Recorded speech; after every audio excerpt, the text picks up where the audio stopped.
வணக்கம் வணக்கம். CM Vijay sir,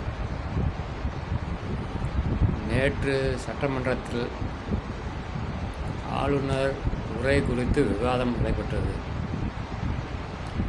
இதில் முதலும் கடைசியுமாக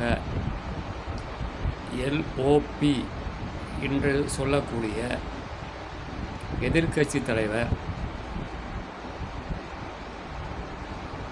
தங்களது கருத்துக்களை தெரிவிப்பார்.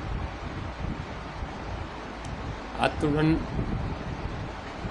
அவர் கேட்கும் கேள்விகளுக்கு முதலமைச்சர் பதிலளிக்க வேண்டும்.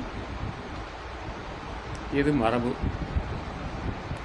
அத்துடன் எதிர்க்கட்சி தலைவர் கடைசியாக பேசி முடித்ததும் அவை முடிவுக்கு வரும். ஆனால் நேற்று மரபுகளை தாண்டி மேலும் ஒரு அமைச்சரை பேச வைத்துள்ளீர்கள். எனவே எதிர்க்கட்சிகள் வெளிநடப்பு செய்தார்கள். அது ஒரு பக்கம். இன்று எல்ஓபி அதாவது எதிர்க்கட்சி தலைவர் நேற்று கேட்ட கேள்விக்கு நீங்கள் ஒரு முதலமைச்சர் என்ற பொறுப்பில் இருந்து கொண்டு அதற்கு பதிலும் விளக்கமும் தர வேண்டியது அவசியம். இதைதான் மக்கள் கவனிப்பார்கள். நீங்கள் என்ன செய்ய போகிறீர்கள், மேற்கொண்டு என்னென்ன திட்டங்கள் வைத்திருக்கிறீர்கள், நாட்டில் நடக்கும் சட்ட ஒழுங்குகளை எப்படி சரி செய்வேன் போன்ற விளக்கங்களை தருவதற்கு தான் முதல்வர் பதில் பேச வேண்டும். ஆனால் இன்று நீங்கள் சட்டமன்றத்தில் அருமையாக திரைப்படம் போன்று சட்டமன்றத்தில் விசில் என்ற தலைப்பு பொருந்தும்படி ஒரு திரைப்படத்தை நடத்தியுள்ளீர்கள்.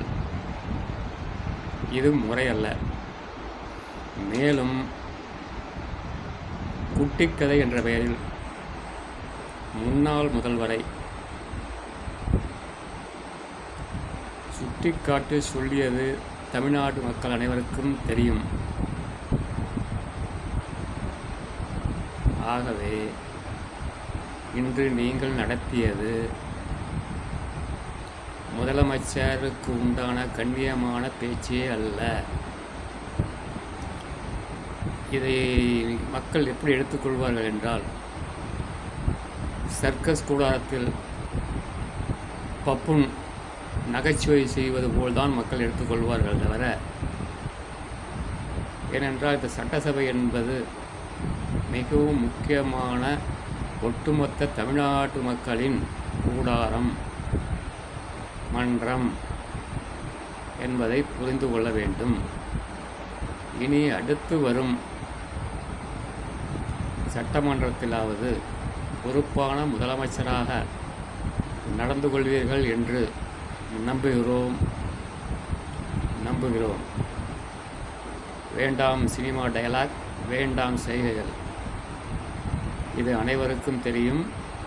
தாங்கள் மட்டும் புத்திசாலி அல்ல, எதிரில் இருப்பவனையும் மதிக்க வேண்டும். செய்வீர்கள் என்று நம்புகிறோம். சிஎம் அவர்களே, நன்றி, வணக்கம்.